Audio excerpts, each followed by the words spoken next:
G'day Spurs fans, Paul Hotspur hippie here, the only psychedelic soccer show on the internet, and it's nearly match day. It's less than 24 hours away till we face off against the Bees, the pathetic Bees, Brentford. At least we're not playing in their leisure centre, we're playing in one of the world's best stadiums. Now there's a few things up for grabs.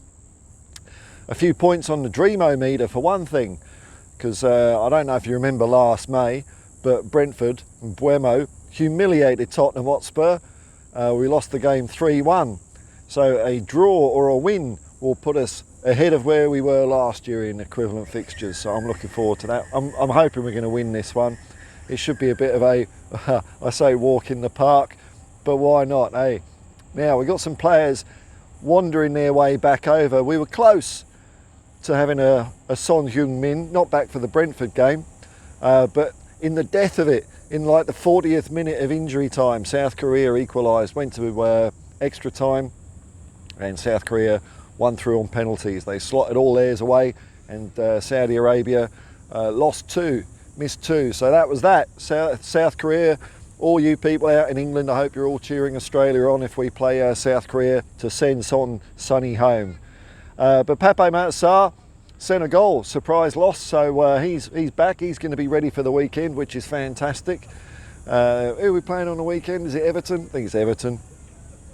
So that'd be nice. And who else was there? So we got Son, Sarr, and Basuma. Basuma's still out there in AFCON. Mali beat someone. They beat someone. They're through to the next round. So we're going to have to wait a bit longer for Sonny and Yves Basuma to come back. But we're nearly at the end. We're nearly at the end of this tunnel. Hopefully Maddison will be in the starting lineup tomorrow. Now there's still transfer rumours, despite what Ange's saying in the press conference, but he's a wily old fox. He keeps his cards close to his chest. I wouldn't be surprised if we see Pape Matar Sarr being on the bench, even though he just played 2 hours yesterday, because they went to extra time as well. But you never know with Ange. Now he's saying, one comment I did like in his, there was a few comments I liked in his press conference. One was, they're asking general questions about the window, how's it gone? And he says, yeah, we've come out of it stronger with Timo Werner and Radu Dragoshin, and we didn't lose anyone of note. So bye-bye Hugo and Loic. You're no one of note, apparently. But according to the Fleet Street Meathead hacks, there are still rumours abounding about what Tottenham are going to do in the rest of the window. So it looks like what they're saying is we're going to have another pop at trying to get Conor Gallagher from Chelsea, which, I don't know. Is it all right? I don't know. If Ange wants him, he's all right, I suppose. Again, I like it for the comedy value of pinching Chelsea's captain, but it will bail him out of a bit of an FFP hole, which I'm not too FFP hole. It's quite funny that an FFP hole. I don't really want to do that. I want them to suffer and languish in near bankruptcy status until they plopped out of Division 2, and all those players they've got on 8-year contracts will just drive them even further down into the hole. Good accounting by Tarad Bowley. So rumours are we're going to try and snaffle him up, but if we don't get him, Joshua Kimmich from Bayern Munich, who seem to be our best pals, all matters transfer wise at the moment. We seem to have a good understanding with Bayern Munich at the moment. They can have our best player, but it's got to be balanced out by a crap one, so that's all right. And then coming the other way, well, we snapped up Radu Dragoshin from them. He wasn't interested in playing for the Bratwurst League.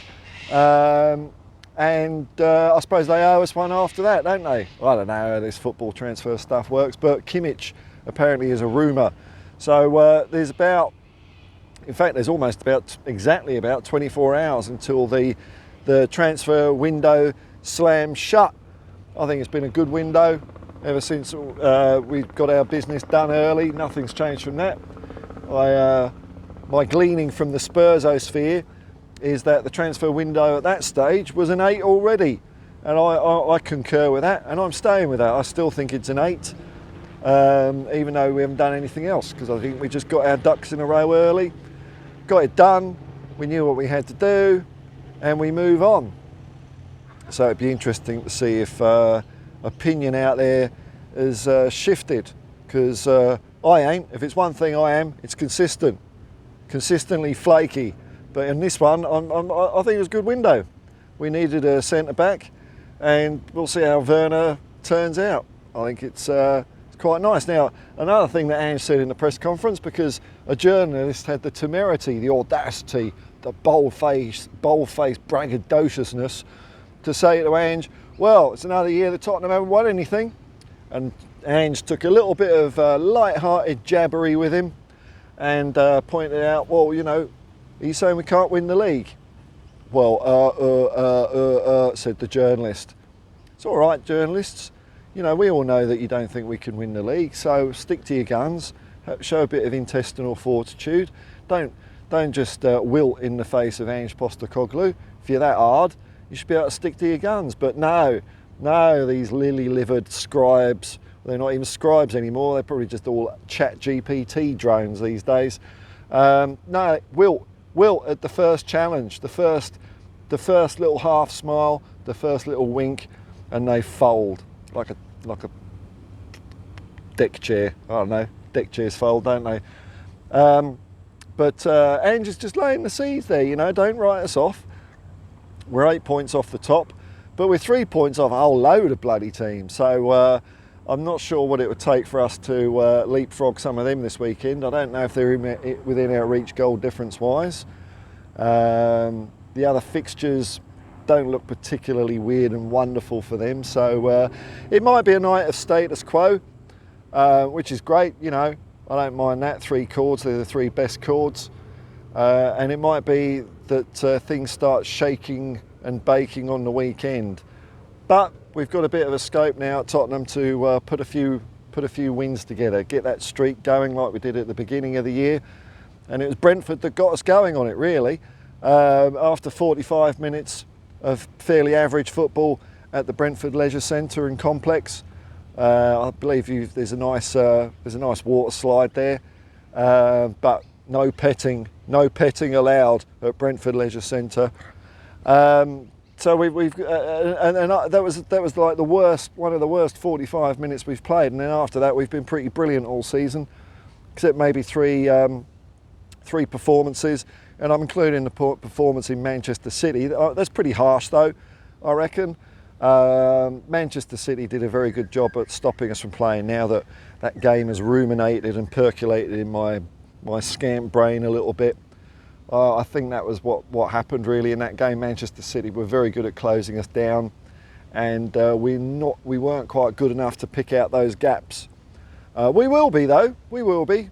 And it did take until the 88th minute for apparently the world's best team and cheaters to score a corner past us. So, you know, as the days go on, I'm more philosophical about the whole FA Cup exit.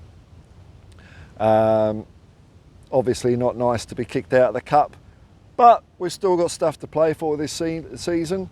Whether it ends in Premier League glory or not, I don't know. But I think we're laying the foundations so that Ange knows exactly what we need in the summer, and how we could put an assault on the Premier League next year, because I think it's going to be a golden opportunity with Clippity Klopp gone. And you heard it here first from me that he was knackered last year. He looked tired. Well, he's finally agreed with that diagnosis, and Jurgen Klopp's quit. So we got Liverpool gone, because they'll get, I don't know, they'll get Steve Gerrard, they'll get Steve MBE in, won't they? Some clown. Arsenal are crap, don't worry about them. And Manchester City are going to face all their legal shenanigans. They're going to be down in Division 2. So who's going to be left for the Premier League next year? It's just little old Tottenham Hotspur, by far the greatest football team the world has ever seen, isn't it? But the run up to that assault all starts tonight or tomorrow. Now the kickoff is, I just checked and I've forgotten already, I think it's at 6:30 AM, but it might be 6. But I'll be doing a watch along. Come and join me if you will. I'll be starting the stream half an hour before kickoff, so we'll go through the team lineups and any last minute news and whatnot. and hopefully it will be a nice game to set me up for a good start for the day. Much better than our last game against Man City. I'm hoping for a big win. I'm going for 4-0 on this one, as usual, or sometimes I go 5-0, but 4-0 on this one. I'm being conservative, and let's see. We're nearly back to strength, so it's time we get back to playing some beautiful football, and I'm sure the boys can do it as they walk out on the pitch tomorrow morning. Till then, folks, peace and love, man. Peace and love, and come on, you Spurs.